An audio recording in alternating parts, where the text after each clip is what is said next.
यो रेडियो नेपाल हो। अब प्रवीण पोखरेलबाट समाचार सुन्नुहोस्। शुरूमा प्रमुख समाचार।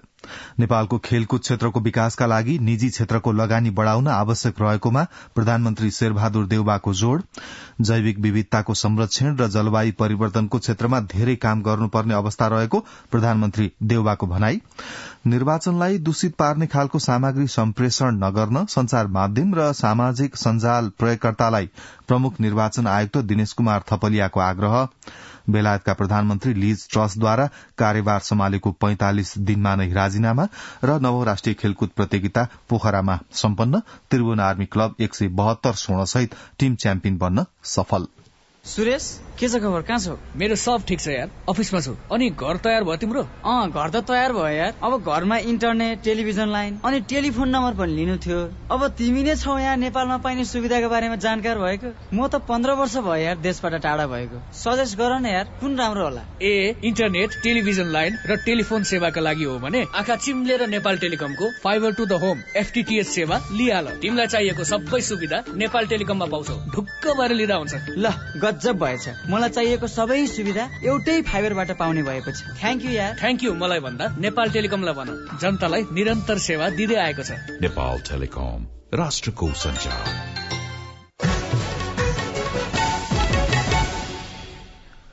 समाचार अब विस्तारमा। प्रधानमन्त्री शेरबहादुर देउवाले नेपाली खेलकुद क्षेत्रको विकासका लागि निजी क्षेत्रको लगानी बढ़ाउन आवश्यक रहेको बताउनु भएको छ।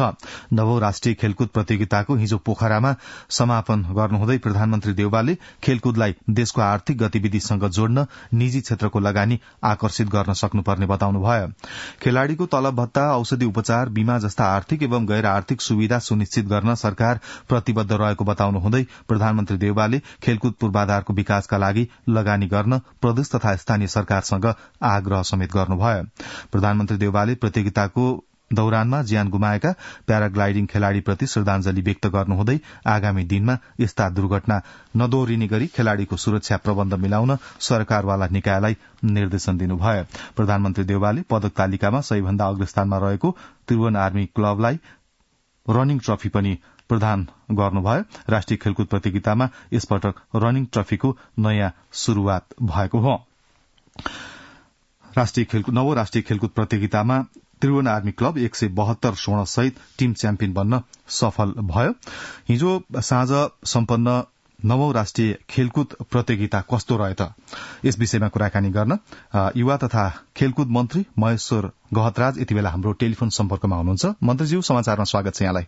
हजुर, धन्यवाद। हजुर, अब हिजो अबेर राति नवौं राष्ट्रिय खेलकुद प्रतियोगिताको समापन समारोह भव्य रूपमा सम्पन्न भयो। समग्रमा नवौं राष्ट्रिय खेलकुद कस्तो रह्यो? एउटा जिम्मेवार भनौं न, यसको मन्त्रालयको नेतृत्व गर्नुभएको हिसाबमा नवौं राष्ट्रिय खेलकुद प्रतियोगिता कस्तो रह्यो? नवौं राष्ट्रिय खेलकुद प्रतियोगिता झण्डै 5 वर्षको प्रतीक्षा पछाडि र पोखराको सन्दर्भमा झण्डै 40 वर्षको अन्तरालमा एउटा ऐतिहासिक रूपले भव्यतापूर्वक सम्पन्न भयो। सम्माननीय उपराष्ट्रपति नन्दबहादुर पुनद्वारा समुद्घाटन भएको कार्यक्रम विभिन्न खेल इभेन्ट्सहरू सञ्चालन गरेर झण्डै 36 वटा खेलकुद प्रतियोगिताहरू सञ्चालन गरेर हिजो मात्रै सामान्य प्रधानमन्त्रीज्यू को समुपस्थितिमा एउटा भव्यतम रूपमा पोखरावासीको, गण्डकवासीको महत्वपूर्ण सहभागिता, संलग्नता र साथमा संलग्न भएको छ। खास गरी यो प्रतियोगिताले केही नयाँ मान्यताहरू स्थापित गरिएको छ। खेलकुदसँग सम्बन्धित नयाँ नजिरहरू स्थापित भएका छन् र यो भव्यतापूर्वक र सभ्यतापूर्वक सम्पन्न भएको अनुभूति मैले गरेको छु। हजुर, अब कमजोर पूर्वाधारका बीच पनि नवौं राष्ट्रिय प्रतियोगिता एउटा सफल रूपमा सम्पन्न भयो र यसले चाहिँ विशेष गरी नेपाली खेलकुद क्षेत्रमा अब सरकारका तर्फबाट गर्नुपर्ने भनौं न कामहरूको कस्तो सन्देश लिन सकिन्छ, कस्तो सन्देश दियो यसले? अब खेलकुदका क्षेत्रमा गर्नुपर्ने कामहरू, सरकारले गर्नुपर्ने कामहरू के रहेछ? यहाँलाई थाहा छ, हामी पहिलो पटक खास गरी नेपालको इतिहासमा संघीय संरचनाको कार्यान्वयन गरेर प्रतियोगिता सञ्चालन गरिएको यो पहिलो पटक हो। संघीय ऐन खेलकुद विकास ऐन आइसके पछाडिको पनि यो पहिलो खेलकुद प्रतियोगिता हो जहाँ प्रत्येक प्रदेशहरूले आफ्नो टिम तयार गरेर आफैले तयार गरेर प्रदेश टिमको रूपमा आफू जिम्मेदार भएर आफू जवाबदेही भएर प्रदेश टिम तयार गरेर आएको एउटा महत्वपूर्ण यो नयाँ सुरुवात हो।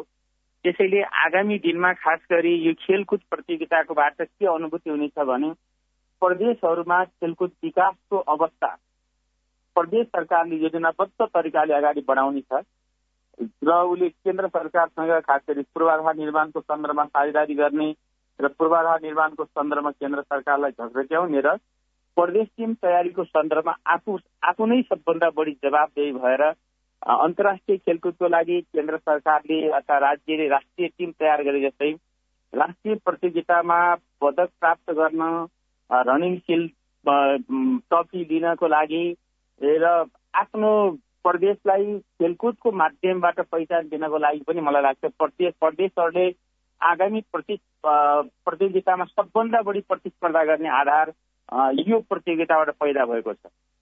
विगतमा पनि खास गरी विभागीय टिमले जसरी नियमित खेलाडीहरू आफ्नो टिम बनाएर अगाडि जाँदै जे स्थिति पैदा गरेका छन् विभागीय टिमहरूले सफलता प्राप्त गरेका छन् त्यो सफलतालाई प्रदेशहरूले आगामी दिनमा उछिनेर जानु भनेको जितेर जानु भनेको प्रदेशलाई खेलकुदको माध्यमबाट पनि पहिचान गर्ने कुरा हो भन्ने कुरा देखिन्छ।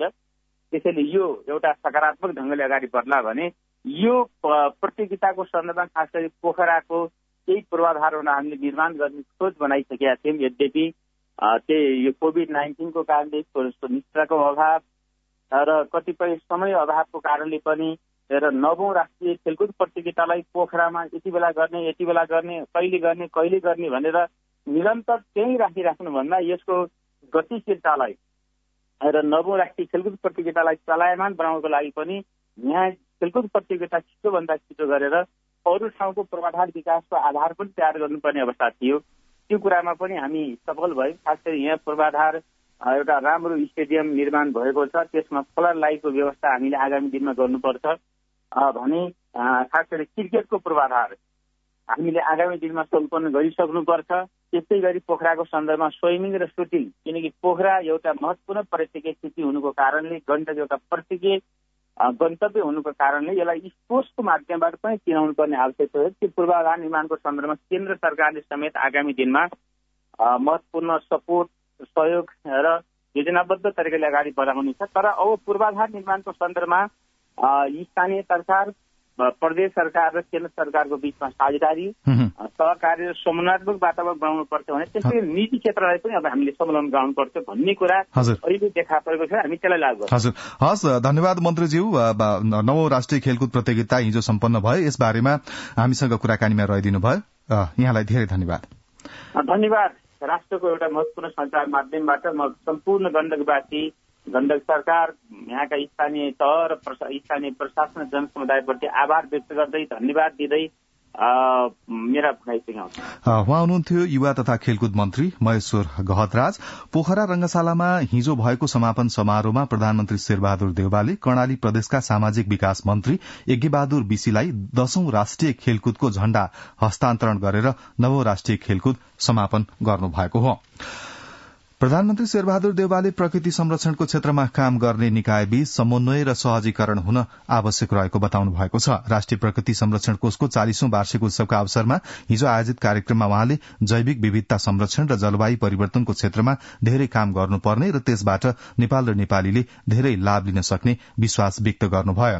प्रधानमन्त्री देउवाले नेपालले बाघ संरक्षणको क्षेत्रमा उल्लेखनीय सफलता हासिल गरेको बताउँदै पछिल्ला वर्षमा नेपालबाट अन्तर्राष्ट्रिय समुदाय सामु सकारात्मक सन्देश प्रभाव भएको पनि बताउनुभयो।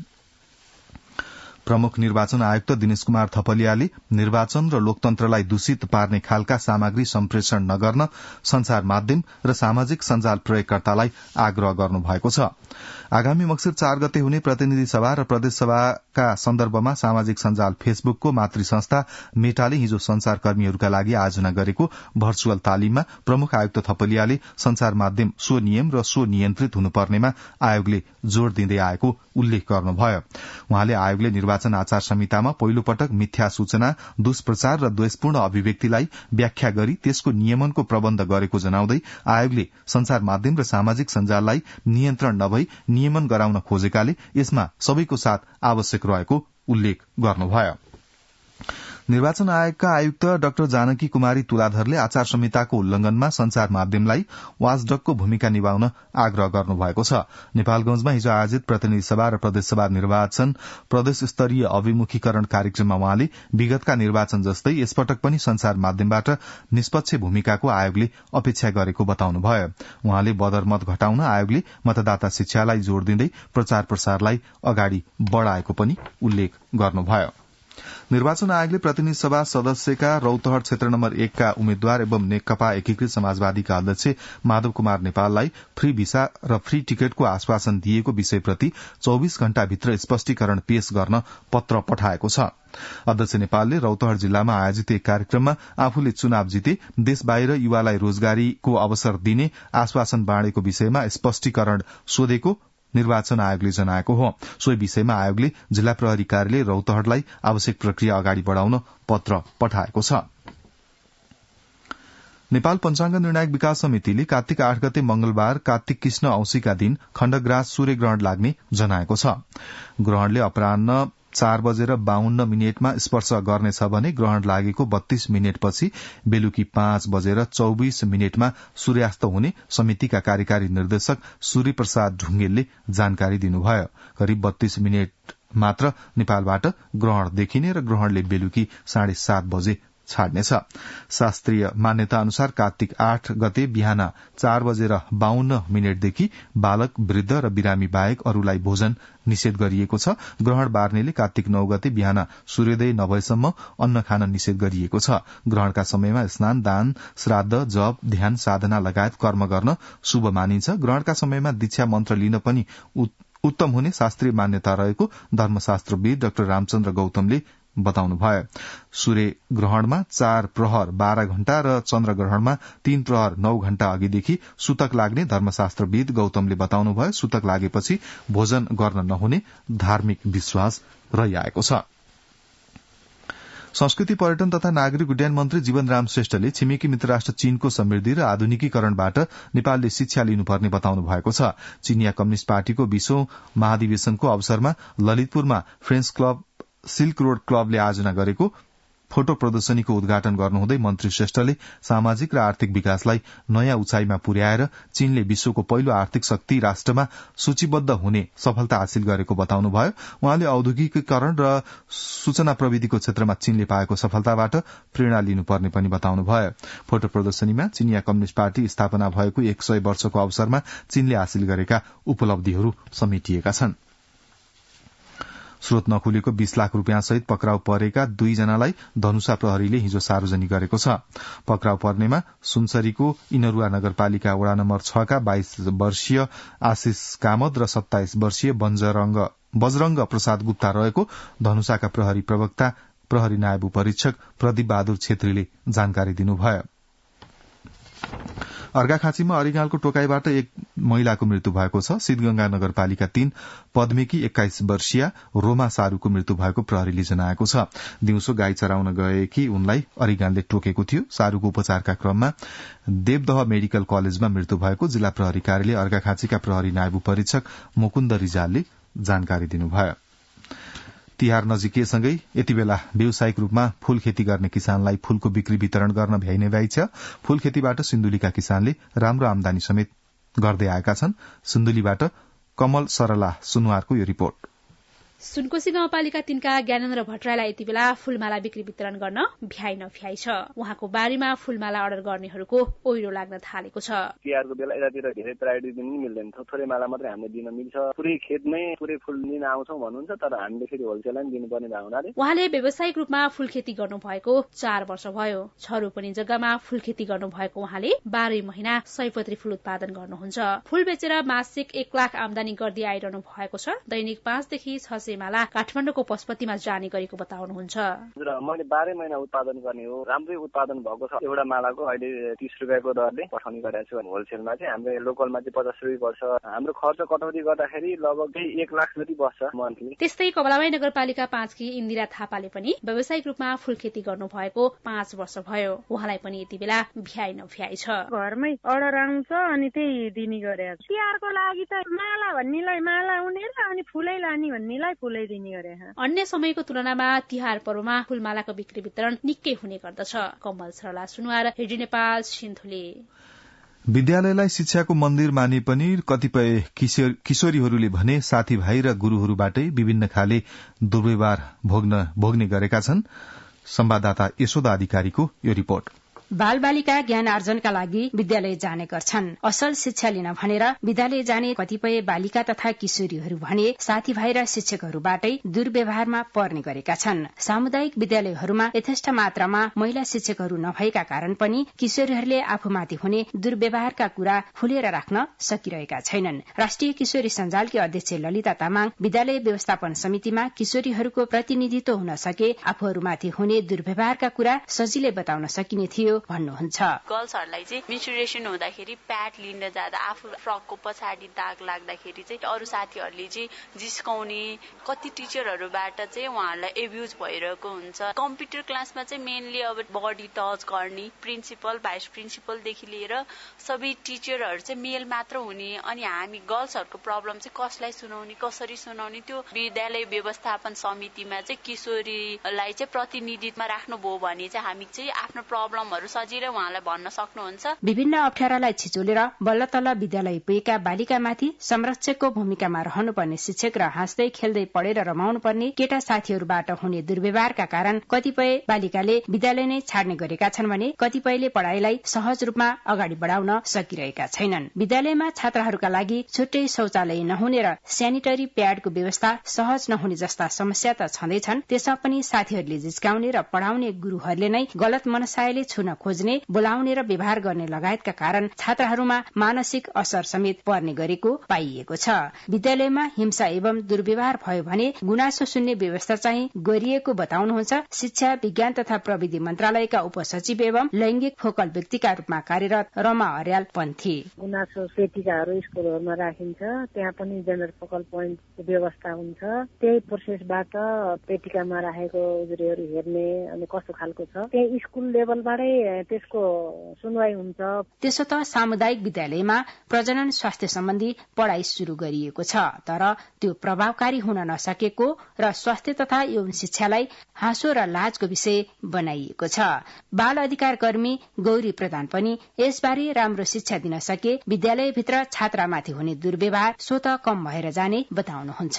प्रजनन स्वास्थ्यको बारेमा शिक्षा दिन जरुरी छ। कक्षा अनुसारको जति जति कुराहरू दिन मिल्ने हो त्यो हुँदै हुँदै एउटा पोइन्टमा त किशोरीको अवस्थामा पुग्दछ, ऊ सजग हुन्छ त्यस्तो बेला। विद्यालय बालबालिकाको दोस्रो घर हो। विद्यालय रूपी घरमा अभिभावकको भूमिकामा रहने गुरूहरूको व्यवहारले छात्राहरूको पढ़ाईका लागि वातावरण तयार गर्न सक्दछ भने साथीभाइ बीचको समान सोचाइ तथा व्यवहार अनि अभिभावकको सचेतनाबाट पनि छात्राहरूका लागि पढ्ने वातावरण बन्न सक्छ। यशोदा अधिकारी, रेडियो नेपाल, काठमाडौँ। के अन्तर्राष्ट्रिय समाचार। बेलायतकी प्रधानमन्त्री लिज ट्रसले कार्यभार सम्हाल्नु भएको 45 दिनमा नै पदबाट राजीनामा दिनुभएको छ। बेलायतमा हालसम्म छोटो अवधिका लागि प्रधानमन्त्री बन्नुभएकी उहाँ पहिलो व्यक्ति हुनुभएको छ। यसअघि पूर्व प्रधानमन्त्री जर्ज क्यानिङले 119 दिनसम्म मात्र प्रधानमन्त्री पद सम्हाल्नु भएको थियो। हिजो एक वक्तव्य जारी गरी राजीनामा दिनुभएकी प्रधानमन्त्री ट्रसले अर्को प्रधानमन्त्री चयन नभएसम्म कार्यभार सम्हाल्नु हुने पनि बताउनु भएको छ। चान्सलर क्वासी क्वारेटेङले संसदमा मिनी बजेट पेश गर्नु भए लगत्तै पाउण्डमा हालसम्मकै अत्याधिक गिरावट आएपछि प्रधानमन्त्री ट्रसको राजीनामा माग गरिएको थियो। यसैबीच कन्जर्भेटिभ पार्टीले देशलाई कमजोर बनाएको भन्दै संसदका लेबर दलका नेताहरूले आम निर्वाचनको माग गरेका छन्। अमेरिकाले इरानमाथि रूसले नियन्त्रणमा लिएको क्राइमियाबाट युक्रेनमा ड्रोन आक्रमण गर्न सैन्य विज्ञ पठाएको आरोप लगाएको छ। क्राइमिया गएका इरानीहरू प्राविधिक विज्ञ र तालिमकर्ताहरू भएका अमेरिकाले उल्लेख गरेको छ। रूसले गत सोमबार युक्रेनको राजधानी कियवमा गरेको ड्रोन आक्रमणमा प्रयोग गरिएको कामकाजी ड्रोन इरानमा बनेको मानिएको छ। यसैबीच बेलायतले इरानी व्यापारिक संस्था र व्यापारीहरूमाथि थप प्रतिबन्धहरूको घोषणा गरेको छ। इण्डोनेसियाले मृगौलाको गम्भीर चोटका कारण 79 जना बालबालिकाको मृत्यु भएपछि सबै खाले झोल औषधिको उपयोगमा अल्पकालीन प्रतिबन्ध जारी गरेको छ। देशका 20 प्रान्तमा मृगौलामा गम्भीर चोट लागेका 206 जना मध्ये 79 जनाको मृत्यु भएपछि सबै तरल औषधिको उपयोग अस्थायी रूपमा रोक लगाइएको स्वास्थ्य मन्त्रालयले पत्रकार सम्मेलन गरी जनाएको छ। अब आर्थिक समाचार। विज्ञहरूले स्वस्थ जीवन यापनका लागि प्रांगारिक खेतीमा जोड़ दिनुपर्ने बताउनु भएको छ। विद्यमान विषादी खेती प्रणालीले जनस्वास्थ्यका साथै माटो, पानी लगायत पर्यावरणीय क्षेत्रमा प्रतिकूल असर पारिरहेकाले प्रांगारिक खेतीमा जोड़ दिनुपर्नेमा विज्ञहरूको जोड़ छ। विश्व खाद्य दिवसको अवसरमा खाद्यका लागि कृषि अभियान, राष्ट्रिय किसान समूह, अनाज लगायतका संस्थामा आबद्ध कृषि विज्ञहरूले राजधानीमा आयोजित जैविक खेती खाद्य प्रणालीको पुनर्जीवन विषयक अन्तर्क्रिया कार्यक्रममा खेतीमा विषादीको प्रयोगबाट आम मानिसको स्वास्थ्यमा प्रतिकूल प्रभाव बढ़दै गएकाले प्रांगारिक खेती प्रणालीको विकास अपरिहार्य रहेको बताउनुभयो। नेपाल कृषि अनुसन्धान परिषद नार्का वरिष्ठ वैज्ञानिक बालकृष्ण जोशीले तुलनात्मक रूपमा आधुनिक खाद्यान्न बाली भन्दा रैथाने सन्तुलित तथा स्वस्थकर हुने बताउनुभयो। कृषि विभागका उप महानिर्देशक डाक्टर हरिबहादुर केसीले पूर्ण प्रांगारिक खेती प्रणालीले खाद्य सुरक्षा र खाद्य सम्प्रभुता कायम हुन नसक्ने भन्दै दुवै खेती प्रणालीलाई अगाडि लैजानुपर्ने बताउनुभयो। कृषि तथा पशुपन्छी विकास मन्त्रालयका सहसचिव सबनम शिवा कोटीले उत्पादन बढ़ाउनुपर्ने चुनौती रहेकाले रासायनिक मल र विषादी प्रयोग पूर्ण प्रतिबन्ध भन्दा पनि क्रमिक रूपमा घटाउँदै लैजानुपर्ने बताउनुभयो। राष्ट्रपति विद्यादेवी भण्डारीका प्रमुख स्वकीय सचिव डाक्टर भेषराज अधिकारीले संविधानले खाद्य अधिकारलाई मौलिक हकका रूपमा सुनिश्चित गरे पनि उत्पादन प्रणाली बिना कार्यान्वयन सम्भव नहुने भन्दै उत्पादनमा जोड़ दिनुपर्ने बताउनुभयो। कार्यक्रममा डाक्टर रामकृष्ण तिमिल सिन्हा, खाद्यका लागि कृषि अभियानका संयोजक उद्धव अधिकारी, किसान प्रतिनिधि माधव ढुंगेल लगायतले प्रांगारिक कृषि प्रणालीबाट मात्रै जलवायु परिवर्तनको असर न्यूनीकरण हुन सक्ने धारणा राख्नुभयो। पछिल्लो समय अमेरिकी डलरको मूल्य लगातार उकालो लाग्दै गएको छ। नेपाल राष्ट्र बैंकले बिहीबारका लागि तय गरेको विनिमय दर अनुसार 1 अमेरिकी डलरको खरिद दर 132 रुपैयाँ 54 पैसा रहेको थियो भने बिक्री दर 133 रुपैयाँ 14 पैसा रहेको थियो। विश्व बजारमा अमेरिकी डलर बलियो भएसँगै नेपाली मुद्राको भाव अवमूल्यन भएको हो। नेपाली मुद्राको भारतीय रुपैयाँसँग स्थिर विनिमय दर रहेको र अमेरिकी डलर बलियो भन्दा भारूको मूल्य खस्कने भएकाले त्यसको असर नेपाली मुद्रालाई पनि पर्ने गरेको छ। पछिल्लो समय अमेरिकी डलरको मूल्यमा लगातार वृद्धि हुँदा भने विप्रेषण आय, पर्यटन क्षेत्रको आय तथा निर्यात व्यापारमा सकारात्मक प्रभाव रहन्छ। तर नेपालको वैदेशिक व्यापार स्थिति निर्यातका तुलनामा आयात उच्च रहने भएकाले त्यसको भुक्तानी डलरमा हुने र त्यसले व्यापार घाटा झनै बढ्ने गरेको पाइन्छ। प्राइम लाइफ इन्सुरेन्स कम्पनीले लाभांश घोषणा गरेको छ। कम्पनी संचालक समितिको बैठकले आर्थिक वर्ष 2077-78 को संचित मुनाफाबाट शेयरधनीलाई 13% बोनस शेयर सहित 13.68% लाभांश वितरण गर्ने प्रस्ताव गरेको हो। सुरेन्द्रमणि त्रिपाठी। अब मौसम। आज कर्णाली र सुदूरपश्चिम प्रदेशका पहाड़ी भागमा बदली हुनुका साथै गण्डकी र लुम्बिनी प्रदेशका 1-2 स्थानमा हल्का वर्षाको सम्भावना रहेको जल तथा मौसम विज्ञान विभागले जनाएको छ। गत 24 घण्टामा काठमाडौँ उपत्यकामा मापन गरिएको अधिकतम तापक्रम 25 डिग्री सेल्सियस, न्यूनतम तापक्रम 12.3 डिग्री सेल्सियस। अहिले बिहानको सापेक्षिक आर्द्रता 95%। आज दिउँसो काठमाडौँ उपत्यकाको अधिकतम तापक्रम 24 देखि 26 डिग्री सेल्सियसका बीच रहने अनुमान गरिएको छ। काठमाडौँ उपत्यकामा सूर्योदय अघि बिहान 6:07 भयो भने सूर्यास्त भरे साँझ 5:30 हुनेछ। अब अन्त्यमा यस प्रसारणका प्रमुख समाचार एकपटक फेरि सुन्नुहोस्। नेपालको खेलकुद क्षेत्रको विकासका लागि निजी क्षेत्रको लगानी बढ़ाउन आवश्यक रहेकोमा प्रधानमन्त्री शेरबहादुर देउवाको जोड़, जैविक विविधताको संरक्षण र जलवायु परिवर्तनको क्षेत्रमा धेरै काम गर्नुपर्ने अवस्था रहेको प्रधानमन्त्री शेरबहादुर देउवाको भनाई। निर्वाचनलाई दूषित पार्ने खालको सामग्री सम्प्रेषण नगर्न संचार माध्यम र सामाजिक सञ्जाल प्रयोगकर्तालाई प्रमुख निर्वाचन आयुक्त दिनेश कुमार थपलियाको आग्रह। बेलायत का प्रधानमन्त्री लिज ट्रसद्वारा कार्यभार सम्हालेको 45 दिनमा नै राजीनामा र 9औं राष्ट्रिय खेलकुद प्रतियोगिता पोखरामा सम्पन्न। त्रिभुवन आर्मी क्लब 172 स्वर्णसहित टीम च्याम्पियन बन्न सफल। यसका साथै बिहान 7 बजेको समाचार यही सकिन्छ। रेडियो नेपाल सुन्दै रहनुहोला। हवस् त, नमस्ते।